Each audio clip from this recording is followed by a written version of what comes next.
making them take bad recalls, taking turret plates. It's all about the push, the aggression.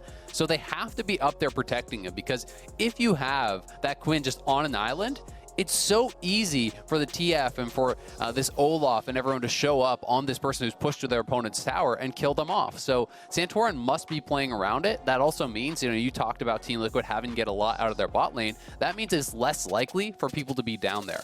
But 100 Thieves, I feel like, are going to be okay with that. Drafting Ezreal here tells me that you probably are not going to be playing as heavily towards that lane. You just want to withstand it. Huhi on the Nautilus, you obviously could look to set up ganks, but also could be out there roaming.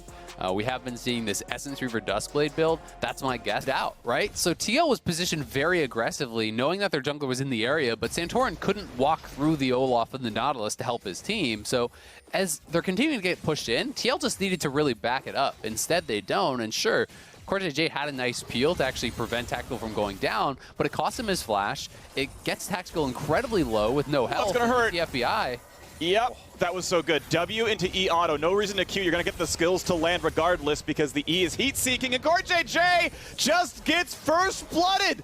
100 Thieves, they can't keep getting away with it, but they always win bot lane.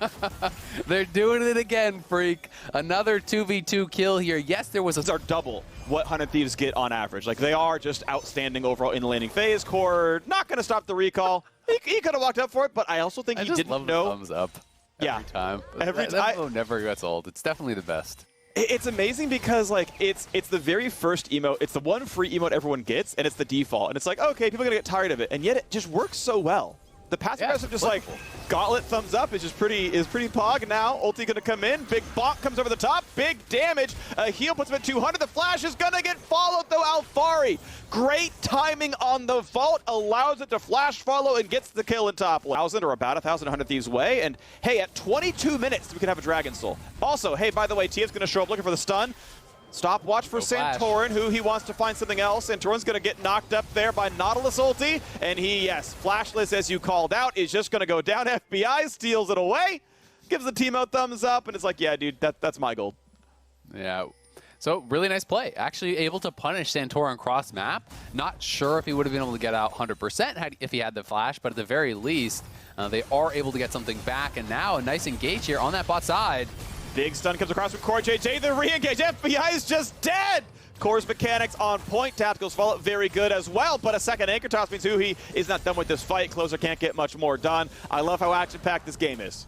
It has been really, really good, and Huhi going in with the aggressive engage. But when you try to engage past Rel, it is very, very difficult to pull off because Rel... Team Liquid, they have gotten as much as they can out of the Quinn. And to be fair, they have brought the gold a lot closer. For most of this game, 100 Thieves were up in gold. TL managed to close that gap mostly from their solo lanes, as their bot lane was mostly losing from what I could tell. But, well, at a pretty good time, and we've got this push, and Jensen is low. Jensen is flashless, and Santorin flashes in for his own sleep, but might not find the rest of it. That axe slowing Alfari is a pretty big deal. This was going to be a 4-on-3. Renekton was seen in bot lane. Ezra was still in mid. They could have maybe tried to push through and find the rest of it, but the bird was slowed, could not find the vault, and 100 Thieves find themselves yet another kill.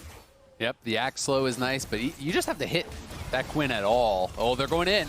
Yep, Vault, I love this. I love when Kai'Sa gets to be used as an assassin. Vault sets up Killer Instinct, and you are dead as soon as he presses E. Beautiful pick off there for TL. Right in time to start controlling the river for Dragon. Yeah, really nice roam there. You can see Alfari already down to bot lane now. Actually stops the recall from Someday. Ezreal hits one. Turret does drop in what I believe was the mid lane. And now the 5-on-5 can start. Santorin waiting around looking for his opening in. Nice scuttle pick up there. If Closer lands the smite, it is Infernals over 100 Thieves. Anchor's not going to land, but Santorin's forced back. Has Zonius. Here comes the hard engage from Rel. Double stun comes across. Knock up there on FBI, but running out of health is Closer, and the jungler is dead. Hard engage comes across. They've traded jungler back and forth. It's a 2 for 2 so far. Alfari in the chase for Tamonte. Can't get that kill just yet. On the 3-on-3, though, another kill picked up for Team Liquid. They are winning this battle, and Huhi has nowhere to go. He will drop. Team Liquid will win this fight 4-2, and that Dragon will be easy as Alfari will claim that fourth and final kill. And we'll see how much more they can get off this because all their carries are still alive. So can they get some additional gold from some towers off the back end of this play? Team Liquid fighting that out very, very well. Santorin and CoreJJ do go down, but you keep the Rise, you keep the Kaisi, you keep the Quinn all safe, and they have so much damage kiting back and then being able to chase down multiple kills on the back end of this fight. It starts out here on the side. CoreJJ seeing an angle, 3 members stack up, flash over the wall, WR, tactical, ulting to a really great spot over the wall, so Olaf can't immediately get onto him, but he still has full access to deal damage in this fight, and he is constantly auto-attacking the entire time without really taking any return fire until the very end of it. They're able to clean up the fight. Someday died on the other side as he is fairly behind, and Stridebreaker is not going to have you being that tanky at this point in the game. Team Liquid needed to win that fight, and they did. But 100 Thieves will still have multiple chances to grab that themselves, but they lose mid lane tower, and they've lost control of this Baron area. Alfari going to be pushing out top. We'll see who does base to actually answer that bottom lane wave, but just a slow arcane shift from FBI meant he got tagged by the Swirl Shield and had to expend that flash. Now they're looking, though, with the TF. Forcing a 5v4 until Quinn can show up. Root on the Demonte, though. Zhonya's out of Santorin trying to find the way in. Can't get just yet, but CoreJJ gonna buy some time. Still knocked down. The Bash Brothers on the backside as it's still the kiting game for Tactical. Gets away with one, cannot get away from both of them. Ezreal jumps over the wall. FBI knocks down the kill. And 100 Thieves so far so great. There's only one man left alive, and Jensen can only run. Zhonya's is popped. They're gonna have the lockdown. Who he may lose his life, he will not. A triple kill right in front of the Bear, and 100 Thieves with the Bud Light Ace. What a play from 100 Thieves. Both solo laners were down in bot, and I think it gave... There's the hook in for Huhi, though. Zonya's for Santorin. Now big damage to CoreJJ. Gets 3 with it. Gets 1 for 1, but a second kill comes across. And it's time for Closer to run out. Team Liquid stuck in a 3v4 now as they lock down as much as they can to these minions. The turret's still pretty low. Tactical's got to be careful. They're nearby. They're going to find the big stun. They're going to find a slice and dice, and Closer finds himself the kill. In a 4v2, it's going to be Alfari getting a single kill, but a 3v2 is enough to close it out, and 100 Thieves will advance and stay in first place, knocking down Team Liquid.